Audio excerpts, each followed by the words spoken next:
My sister tried to embarrass me in front of everyone, but she forgot one crucial detail. Do you remember Rodney? Your childhood friend who cried all the time? My sister Elaine asked in a sweet voice that always meant trouble. I just feel so terrible that he never gets invited to anything, she continued. Since you're single, why don't you bring him as your date? That way at least you won't be alone at my wedding. I almost laughed. She felt bad for him? After nearly drowning him in the pool as a kid and laughing when he cried to his mom? I doubted it, but I still agreed to her request. Rodney was always a nice kid, even if he hid behind me when he got picked on and cried all the time. But I didn't realize my sister Elaine had something else in mind until she forgot to hang up the call properly. I heard her go back to giggling to a friend on her laptop. My sister's actually bringing Rodney. Can you believe it? I told her to bring him out of kindness, and she actually bought it. Wait until everyone sees her walking in with that crying loser. They'll see just how desperate and pathetic her dating life is compared to mine. My eyes widened. I fell right into her trap. And if I backed out now, I was sure she'd turn it around and make me look petty and jealous. So I tracked down Rodney through old school contacts and immediately told him everything, thinking I could at least save one of us from embarrassment. When I called, he sounded genuinely surprised but still agreed to come. I appreciate you looking out for me, but I won't let you go through this alone. Besides, I haven't been to a wedding in years, he said. This could be fun. On the day of the wedding, I was prepared for disaster. I'd even practiced clapbacks for when people laughed at Rodney. Then the doorbell rang. I opened it expecting to see the same scrawny kid with thick glasses and chronic allergies.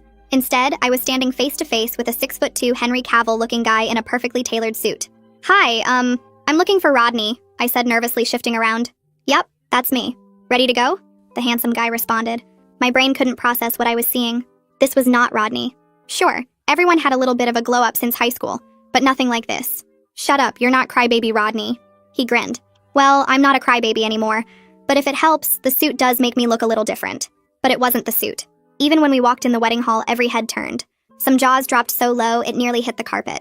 My sister's fake sweet greeting died on her lips. Rodney? Her eyes bulged out. Hey, Elaine, it's been years. Thanks for inviting me to your wedding. No one could focus on the ceremony. Not with tall and handsome sitting near the aisle, completely stealing the show. My sister looked furious. She tried to recover her plan during the reception, loudly telling her bridesmaids how Rodney used to cry during PE class. But Rodney was ready. He looked at me with a soft expression and said warmly, "That's why I was lucky to have this girl help me through my panic attacks." She was like an angel. My sister had no choice but to smile and agree with the compliment while her bridesmaids cooed about how sweet I was. She tried again later during the wedding toasts, bringing up how Rodney used to get stuffed in lockers, but he just laughed. "And now I barely fit in one," he said, gesturing to the muscles. All the girls nearby swooned. Then she pulled out her final trump card. She mentioned his weird anime drawings and how he probably still watches it like a nerd. But her new husband's face lit up. "Hey, I'm a huge anime nerd too," he grinned. Elaine's face scrunched up. "What the? You never told me you watched cartoons." Rodney and I giggled on the side, watching them break out into their first fight as newlyweds. Things only got worse when my mother pulled Elaine aside and gushed about Rodney, asking, "Why didn't you tell me your sister was dating someone so successful?" And during the first dance, nobody paid attention to the bride and groom. Everyone's eyes were on Rodney as he danced with me. Elaine finally snapped and cornered me in the bathroom. "All right, Spill. Where did you find this actor? This isn't the real Rodney." But when I tried to explain that it really was crybaby Rodney, she refused to listen and just dragged me back to the reception. She asked the DJ to stop and place the spotlight on us. "Everyone's curious. What's your little love story?" She expected me to admit this was all just a setup, a ruse. But Rodney stepped in and took the microphone. She called me out of the blue. I was honestly shocked, because I'd been wanting to date her since we were kids. I just never had the courage. But this wedding finally gave me the chance, he said, looking straight at me. I felt my heart race as the entire room erupted in awes. Elaine couldn't do anything but laugh in disbelief that her evil plan turned her into the greatest matchmaker. But the real shock came the next morning. Elaine sent me a photo, a yearbook picture of Rodney from his high school. The person in the photo was completely different from the man who'd been my date. Completely different face, different height. Interesting date choice, she texted. Wonder what happened to the actual Rodney. I turned to look at the man still sleeping in my bed. If you're not Rodney, who are you? And what happened to Rodney? He gave me this evil smirk. My whole body went cold staring at that smirk. My phone kept buzzing on the nightstand, but I couldn't look away from his face. This man in my bed wasn't Rodney. He never was. My hand started shaking as I grabbed my phone and saw 3 texts from Elaine with a yearbook photo attached. The kid in that photo looked nothing like the guy sitting up in my sheets right now. I forced my voice to stay steady even though my heart was pounding, so hard I could hear it in my ears. Who are you? What's your real name? He stretched like this was a normal morning and gave me this calm smile that made my skin crawl. My name's Carson. I figured you'd realize sooner, honestly. He said it so casually, like we were talking about the weather. I stared at him, waiting for more of an explanation. He sat up against my headboard looking completely comfortable. I knew Rodney when we were kids. Thought it would be poetic justice to show up as him at your sister's wedding after how she treated us back then. His explanation sounded practiced, like he'd rehearsed it. But something felt off about the whole thing. My brain kept screaming at me to get him out of my apartment right now. I pulled the blanket tighter around myself and stood up. You need to leave. Right now. My voice came out firmer than I expected, but my hands were still shaking. Carson didn't move fast. He took his time getting out of bed and finding his clothes from last night. The whole time he kept talking about how real our connection felt, and how I was overreacting to something that didn't really matter. He pulled on his shirt slowly like he had all the time in the world. We had fun, right? Does it really matter what name I used? I wanted to scream at him, but I just pointed at my door. Get out. Now. He finally left, but not before giving me this look like I was being unreasonable. The second my door closed, I locked it and checked it twice. Then I grabbed my phone and called Maya because I needed someone to tell me I wasn't crazy for feeling scared and violated right now. She picked up on the second ring, and I barely got the words out before I started crying.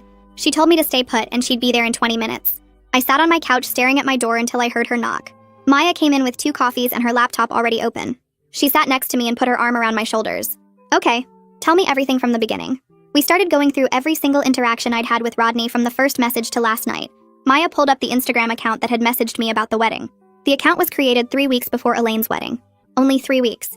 The profile photo was blurry enough that I couldn't really see his face clearly. I should have noticed that. Maya squeezed my hand. You were trying to be kind. That's not your fault. I pulled up the yearbook photo Elaine sent me and put it next to the wedding photos on my phone. The differences were so obvious now that I was actually looking. Real Rodney had a rounder face and was way shorter, maybe 5'7". He had different features completely. The man who left my apartment this morning was 6'2" and looked nothing like childhood Rodney. How did I miss this? Maya asked me the hard question then. Did anything happen last night that you didn't consent to? I had to sit with that for a minute. I consented to everything we did, but I consented thinking he was someone else. The violation felt complicated in a way I couldn't put into words yet. Maya nodded like she understood, even though I barely understood it myself. We need to find the real Rodney. Prove that Carson isn't him. Maya opened her laptop and started searching. I tried to remember specific things about childhood Rodney that only he would know.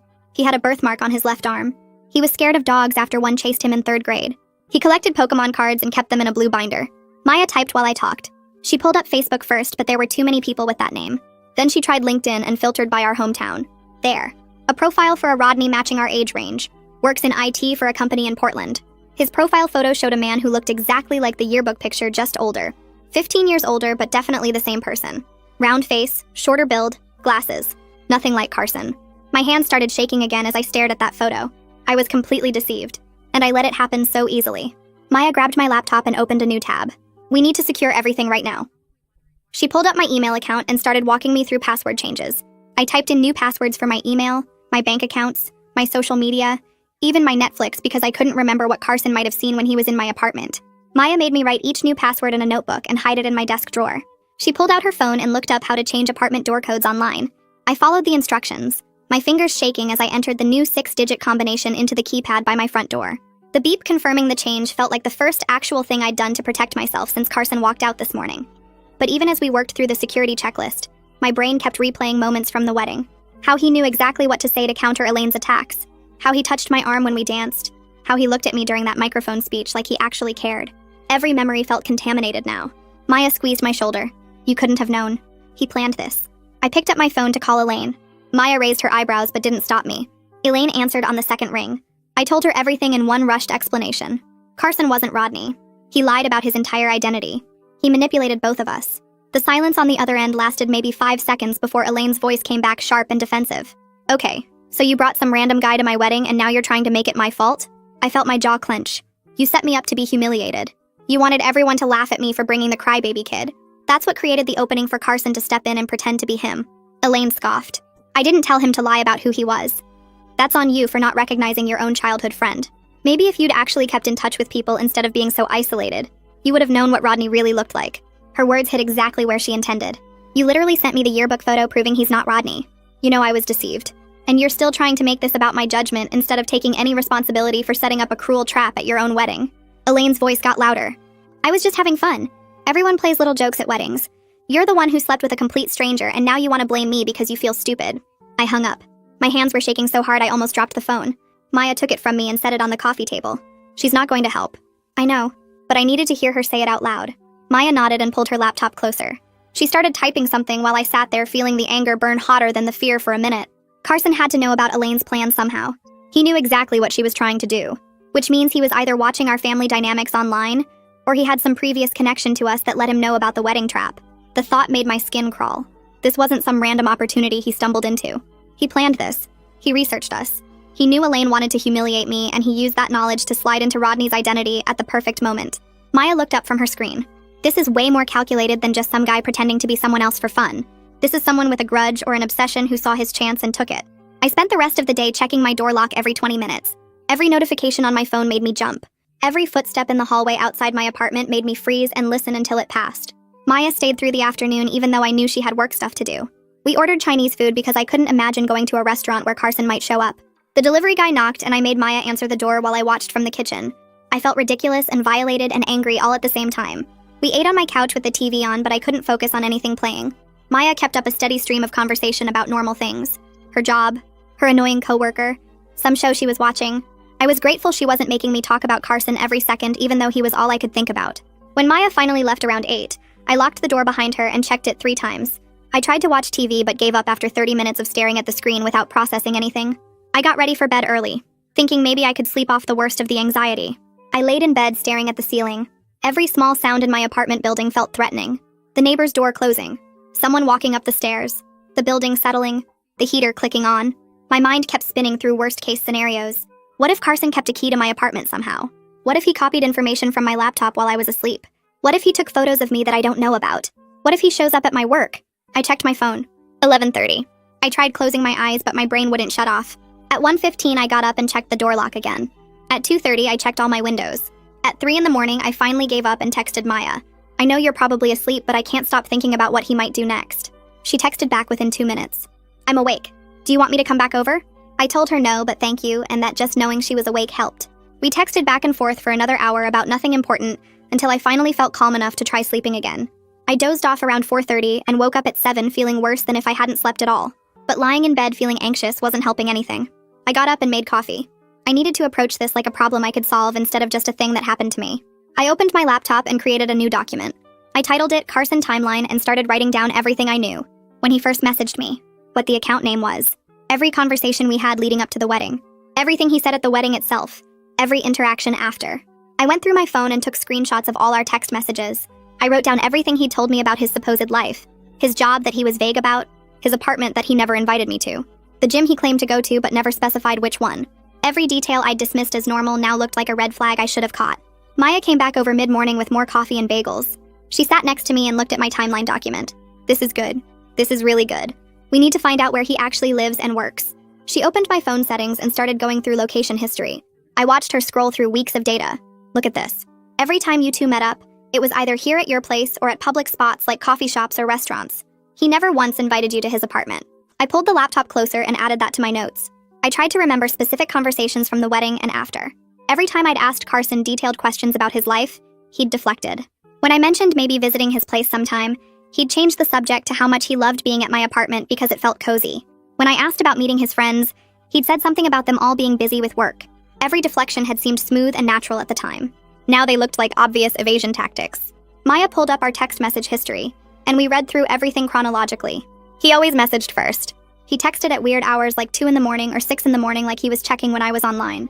The pattern felt creepy now in a way I'd dismissed as him being really interested when I thought he was Rodney reconnecting with an old friend. Maya pointed at the screen. He was monitoring your activity, seeing when you were awake and active so he could time his messages to seem natural. I added all of it to my timeline. Then I opened LinkedIn and searched for the real Rodney.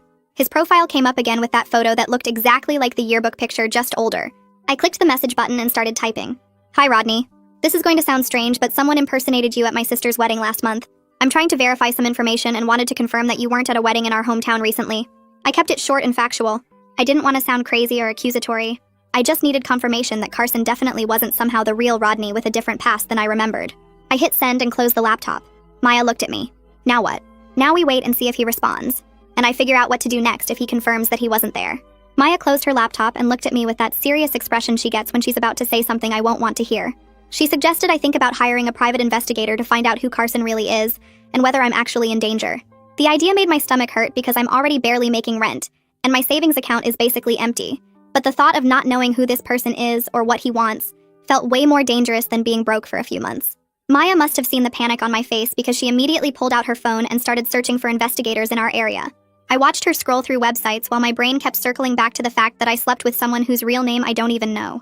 After about 20 minutes, Maya found a website for someone named Tanner Barron, who focused on digital investigations and identity verification. His rates were listed right on the site, and they were steep. Like really steep. But not completely impossible if I cut back on everything else for a while. Maya looked at the consultation fee and offered to split it with me as a loan, which made me want to cry because I hate borrowing money, but I also couldn't do this alone. I nodded, and she immediately called to set up an appointment for that evening. While we waited for Tanner's office to call back with a time, my phone buzzed with a text from Carson. My whole body went cold when I saw his name on the screen. Maya grabbed my phone before I could and read the message out loud. Carson was asking if I was okay and saying he wanted to talk through what happened, using the same warm and caring tone he'd used throughout the entire wedding and after. He wrote like we'd had some minor fight about where to eat dinner, not like he'd lied about his entire identity and tricked me into sleeping with him. I felt my skin crawl reading his words because he was acting like I was overreacting to something small instead of being completely violated by his deception. Maya handed my phone back and told me not to respond under any circumstances. She pointed out that Carson was testing me to see if I'd engage with him, probably trying to figure out whether I was angry enough to actually take action, or if he could smooth everything over with his charm like he probably had with other people before. Her outside perspective helped me see the manipulation tactics that I definitely would have fallen for if I was processing this alone, because part of me wanted to believe his warm tone meant he wasn't actually dangerous. Tanner's office called back and gave us an appointment time for 7 that evening. I spent the rest of the afternoon organizing all my documentation into a clear timeline with screenshots and notes about every inconsistency I could remember. Maya helped me print everything out and put it in a folder so I'd look prepared and serious instead of like some dramatic person making up stories. At 6:30, we drove to Tanner's office in a building downtown that looked professional and legitimate, which made me feel slightly better about spending money I didn't have. Tanner met us in the lobby and brought us back to his office, which had filing cabinets and computer equipment and framed certificates on the walls. He was probably in his 40s with gray hair and glasses, and he treated the whole situation like a serious case instead of making me feel stupid for being deceived. That alone was worth something after Elaine's reaction that morning. I showed him my timeline and all the information I had about Carson, including the wedding photos and the phone number he'd used to contact me. Tanner looked through everything carefully and asked specific questions about Carson's behavior and what he'd said about his life. He explained that he'd start with something called open source intelligence gathering, which meant using the photos from the wedding and the phone number and any other digital footprints to identify who Carson actually is. He warned me this might take a week or maybe 2, and that I absolutely should not engage with Carson at all during the investigation, because it could tip him off that I was looking into his background. I asked Tanner if this kind of situation happens often, because I felt so stupid for not seeing through Carson's lies. Tanner told me that identity deception in dating contexts happens way more than people realize, usually for financial scams, but sometimes for revenge, or because someone is obsessed with another person. Hearing that I wasn't uniquely foolish helped a little bit, though I still felt angry at myself for ignoring all the signs that were probably obvious now that I looked back. Maya and I left Tanner's office around 8 and went back to my apartment. Over the next few days, Carson kept sending occasional texts that switched between friendly check-ins, asking how my day was, and slightly wounded messages about me ghosting him after we'd had such a great connection. I saved every single message exactly like Tanner told me to, but I didn't respond to any of them, even though part of me really wanted to confront him directly about all his lies and ask him what he thought he was doing. On the 3rd day after I'd sent my LinkedIn message to Real Rodney, he finally responded. My hands were shaking when I opened the message because I knew this would confirm everything one way or another. Rodney wrote that he was really confused because he definitely wasn't at any wedding, and he hasn't been back to our hometown in 5 years since his parents moved to Arizona. He included a current photo of himself that showed a guy who looked exactly like the yearbook picture, just aged up about 15 years, with the same round face and features that were completely different from Carson's. Seeing that photo made everything real in a way that hurt my chest, because now I had definite proof that Carson was an imposter using Rodney's childhood identity. I messaged Rodney back right away explaining the full situation about my sister's wedding, and how someone showed up claiming to be him. Rodney responded within an hour saying he was shocked and really sympathetic about what happened to me. He said he vaguely remembered some guy named Carson from elementary school, who hung around the edges of their friend group, and seemed kind of obsessed with fitting in. Rodney offered to do a phone call if it would help me understand the situation better, which felt like the first genuinely kind thing someone had done without any hidden motive since this whole mess started. I scheduled the call with Rodney for that same evening because waiting felt impossible when every minute without answers made my skin crawl. When my phone rang at 7, I answered on the first ring and heard his voice, which sounded nothing like Carson's deeper tone. Rodney started by saying he'd been thinking about Carson all afternoon and remembered more details now that his memory was jogging. He told me Carson was this kid who hung around their friend group in elementary school, but never quite fit in, always trying too hard to be funny or cool in ways that felt forced. Rodney said Carson got weirdly fixated on people, like he'd pick someone and try to copy everything they did or said, almost like he was studying them. He moved away in middle school, so he lost touch with everyone from back then, but he remembered Carson had this strange habit of blaming other kids when social stuff went wrong for him. Like if Carson didn't get invited to a birthday party, He'd convince himself it was because Rodney or someone else had talked badly about him, even when that wasn't true at all. Rodney's voice got quieter when he said Carson seemed to think Rodney was somehow responsible for Carson not being popular, which made no sense because Rodney was getting bullied himself back then. Then Rodney brought up something that made my stomach drop even further. He said Elaine and her friends were cruel to lots of kids. Not just him, and Carson was definitely one of their targets too. Rodney remembered Carson trying to get revenge once by spreading rumors about Elaine and her clique, but it backfired completely and made things way worse for him. The other kids started avoiding Carson even more after that, and Elaine's group made his life miserable for the rest of that school year. Rodney paused and then said something that made everything click into place. He told me it seemed like Carson had been nursing these grudges for over 15 years, just waiting for the right moment to act on them. The wedding must have looked like the perfect opportunity to get back at Elaine, while also inserting himself into a situation where he could feel important and desired. I thanked Rodney for being so honest and helpful when he didn't have to be. Then I asked if he'd be willing to provide a written statement confirming he wasn't at the wedding, in case I needed it for legal stuff. Rodney agreed right away, but asked me to please keep him out of any public drama, because he had his own life now and didn't want to get dragged into whatever mess Carson had created. I completely understood that request since Rodney was just an innocent person, whose identity got stolen for someone else's twisted scheme. After we hung up, I sat there feeling like puzzle pieces were finally coming together, even though the picture they formed was really disturbing. 2 days passed where I barely slept, jumping at every sound and checking my locks obsessively. Then Tanner called with his first report, and I grabbed my phone so fast I almost dropped it. He told me he'd traced the phone number Carson used back to a prepaid account bought with cash, so there was no direct name attached to it. But the metadata from the wedding photos I'd sent him told a different story.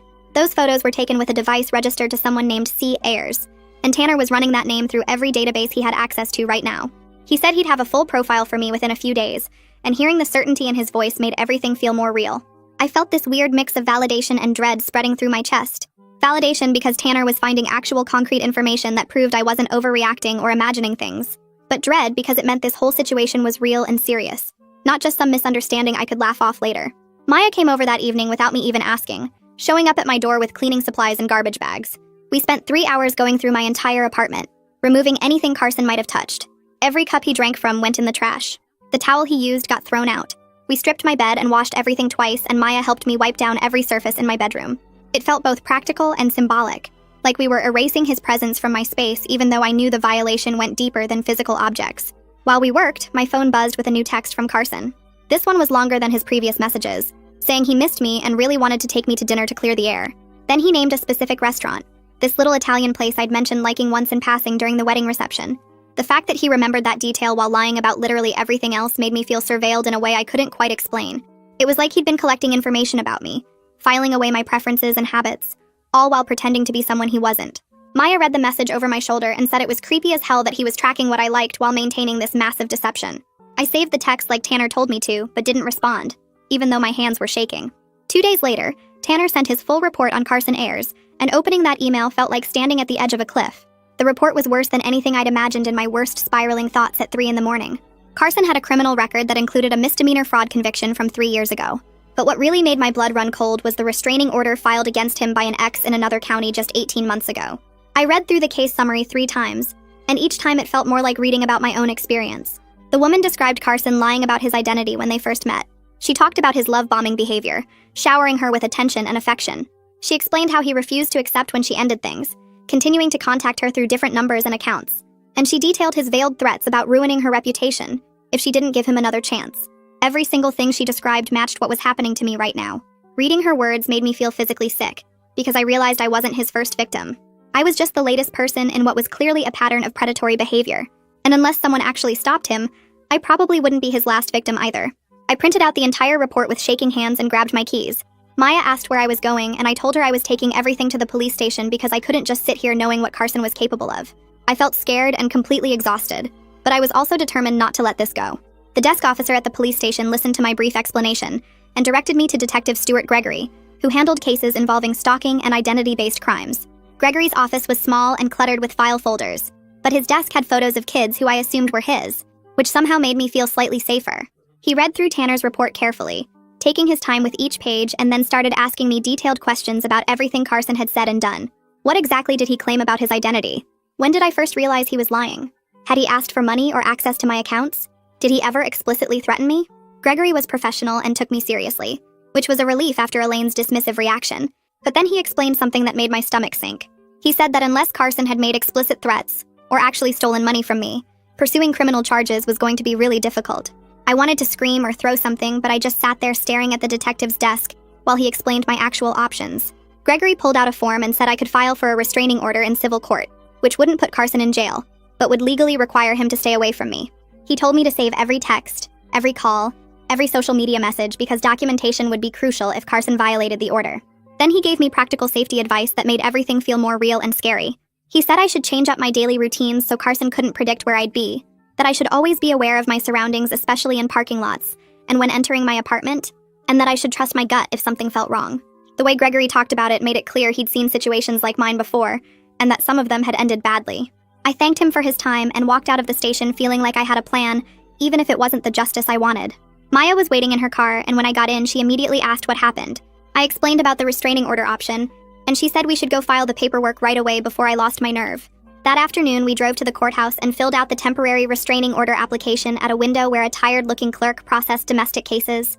I attached printed copies of everything from Tanner's investigation, screenshots of Carson's messages, the yearbook photo Elaine sent, and a written statement from real Rodney confirming he wasn't at the wedding. The clerk looked through the stack of papers and told me there would be a hearing in about 2 weeks where a judge would decide whether to grant a longer order. She explained that the temporary order would be in effect until then, but that Carson would be formally notified, which might make him angry. Maya squeezed my hand while the clerk stamped the forms, and I tried not to think about what Carson would do when he found out. We grabbed coffee after, and Maya made me promise to call her if anything weird happened. Then she drove me home because I was too shaky to drive myself. That night, I was getting ready for bed when my phone rang with Carson's number. I stared at it buzzing on my nightstand and didn't answer, letting it go to voicemail while my heart pounded. A minute later, the voicemail notification popped up and I almost deleted it without listening, but I remembered Gregory said to document everything. I put the phone on speaker and played the message. Carson's voice sounded hurt and confused, asking why I was avoiding him, and saying he thought we had something special. He said he didn't understand what changed and that he just wanted to talk things through like adults. His tone was so convincing and wounded that for a second I actually felt guilty, like maybe I was overreacting to everything. Then I remembered the yearbook photo showing a completely different person, the criminal record Tanner found, the restraining order from his ex describing the exact same behavior, and I felt sick that I almost fell for his act again. I saved the voicemail and forwarded it to Detective Gregory's email address like he told me to do. The next morning, Gregory replied confirming that Carson's pattern of ignoring my silence and continuing to contact me would support the restraining order application. He said that each message Carson sent was actually helping my case even though it felt invasive and scary. Knowing that Carson was basically building evidence against himself with every text made me feel slightly less powerless, though I still jumped every time my phone buzzed with a new notification. I was trying to focus on work emails when Elaine called 2 days later. I almost didn't answer, but I knew she'd just keep calling, so I picked up. She asked if I was over my drama yet in this breezy tone like I'd been upset about nothing, then said Mom was asking questions about why I wasn't coming to family dinners. Something inside me snapped hearing her act like this was all some minor inconvenience I was causing. I told her clearly that she set me up to be humiliated at her wedding, that her cruel plan created the exact opening Carson needed to deceive me, and that I wasn't going to pretend everything was fine anymore, just to make family gatherings comfortable for her. Elaine immediately got defensive, saying she had no idea Carson would pretend to be Rodney, and that I couldn't blame her for his choices. I felt my jaw clench because technically she was right that she didn't know about Carson specifically, but she completely missed the point that her cruelty enabled the whole situation. I told her I needed space from her, and that I wasn't going to discuss it further right now. She started to say something about me being dramatic, but I hung up before she could guilt-trip me into backing down like I always did. My hands were shaking after I ended the call because I'd never stood up to Elaine like that before. Maya came over that evening, and I told her about the conversation while we ate takeout on my couch. She pointed out that I'd never set real boundaries with Elaine in my entire life, and that what I did was actually progress, even though it felt uncomfortable and scary. We talked about how my lifelong pattern of keeping peace in my family had made me vulnerable to Carson's manipulation, because I was so used to ignoring red flags to maintain relationships. Maya said that learning to recognize when someone was treating me badly, and actually doing something about it was a skill I'd been prevented from developing. Over the next week, Carson's messages shifted in tone from confused and hurt to slightly more aggressive. He sent texts asking why I was playing games with him and saying he deserved an explanation for my behavior. I didn't respond to any of them, but I saved every single one, and the tone change confirmed exactly what Detective Gregory had warned me about. Men like Carson escalated when they lost control over a situation, and Carson was clearly getting frustrated that his usual tactics weren't working. Each message felt a little more demanding and a little less friendly. Then Tanner called with new information he'd found by tracing utility records to Carson's current address. He said Carson was on probation for the previous fraud conviction, which meant any new criminal behavior could result in actual jail time. I felt a surge of hope hearing that because it seemed like real leverage. But when I mentioned it to Detective Gregory, he cautioned me not to confront Carson directly with the information. He said that could be seen as threatening and might hurt my restraining order case.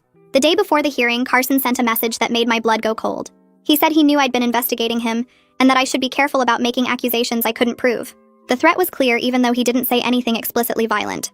I screenshot the message immediately with shaking hands and forwarded it to both Detective Gregory and the lawyer Tanner had recommended for a consultation.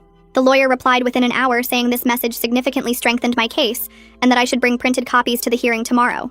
I barely slept that night knowing I'd have to face Carson in court the next day. Morning. I walked into the courthouse with printed copies of every message Carson had sent, my hands shaking as I went through security. The hearing lasted 40 minutes, and the judge granted the restraining order without much debate after reviewing all the evidence Tanner had gathered. Walking out of that courthouse felt like the first real step toward safety, but I knew a legal document wouldn't magically fix the damage Carson had caused or make me trust people again overnight. Maya recommended I talk to someone who specialized in this kind of situation, so 2 weeks after the hearing, I started seeing Jacinta Liu, a therapist whose website mentioned trauma and boundary work. The first session felt awkward because I kept downplaying what happened, calling it a misunderstanding or saying it wasn't that bad compared to what other people go through. Jacinta stopped me halfway through and asked why I was minimizing something that clearly violated my safety and trust. I didn't have a good answer. Over the next several sessions, she helped me see the pattern between how Elaine had treated me my whole life and why I didn't recognize Carson's red flags. I'd spent so many years making excuses for Elaine's cruelty to keep family peace that my instinct was to ignore warning signs and prioritize other people's comfort over my own safety. Jacinta said this wasn't a character flaw. It was a learned behavior from growing up in a family where speaking up about mistreatment got me labeled as sensitive or dramatic. In our third session, I told Jacinta about specific times Elaine had humiliated me growing up, and how I'd always brushed it off as sibling rivalry or her just being competitive. She asked what I would think if a friend described their sister treating them that way, and I realized immediately that I'd tell them it was cruel and unacceptable. Somehow I'd never applied that same standard to my own experiences. Jacinta gave me practical tools for recognizing manipulation tactics, like noticing when someone makes you feel responsible for their emotions, or when they rewrite history to make you doubt your memory. She also taught me how to set boundaries without feeling guilty, which felt like learning a language I should have known my whole life.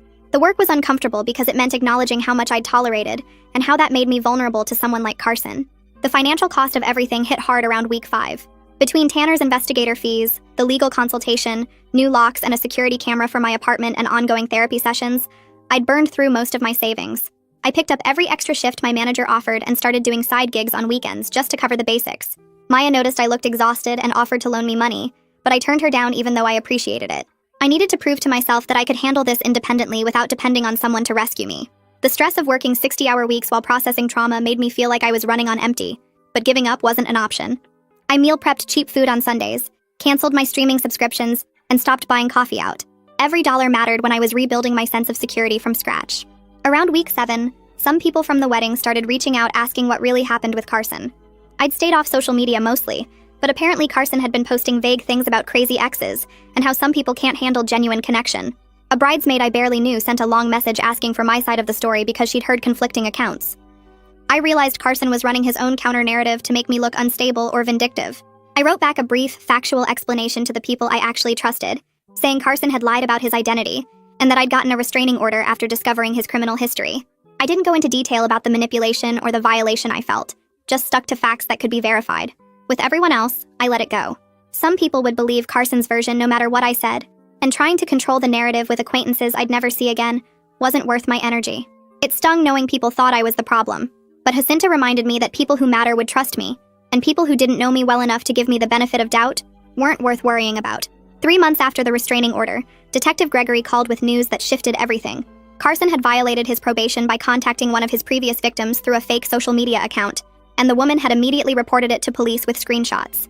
His probation officer filed a violation report, and the judge revoked his probation, resulting in a 4-month jail sentence. Gregory explained this removed the immediate threat to me and created a documented pattern that would follow Carson if he tried anything similar in the future. Knowing Carson was actually facing consequences felt surreal after months of feeling like the system couldn't really protect me. Gregory said the jail time wasn't long, but it sent a clear message that Carson's behavior had real repercussions, and the violation on his record would make any future restraining orders easier to enforce. I thanked Gregory for keeping me updated and for taking the situation seriously from the beginning when I'd felt like I was overreacting to everything. 6 months after the wedding, I took stock of where things stood. My apartment had a new security system with cameras covering the entrance and a smart lock I could monitor from my phone. The restraining order remained active with no violations since Carson's jail time, and I'd learned to stop jumping every time I got a notification. Therapy with Jacinta was teaching me to trust my instincts instead of overriding them to keep other people comfortable, though I still caught myself minimizing things sometimes. My relationship with Elaine stayed distant, with clear boundaries I'd set about not attending family events where she played victim about our estrangement. Mom kept trying to smooth things over, but I'd stopped explaining myself and just repeated that I needed space. I still had moments of anxiety about dating and whether I'd ever trust someone enough to be vulnerable again. Sometimes I'd see a tall guy with dark hair and my heart would race before I realized it wasn't Carson. The situation didn't resolve perfectly with Carson fully punished, or my family magically understanding what I went through. But I'd built real safety measures and I was doing the ongoing work to heal, which felt like the most honest outcome I could ask for. I wasn't ignoring red flags anymore or sacrificing my safety to keep peace, and that shift alone made everything worth it.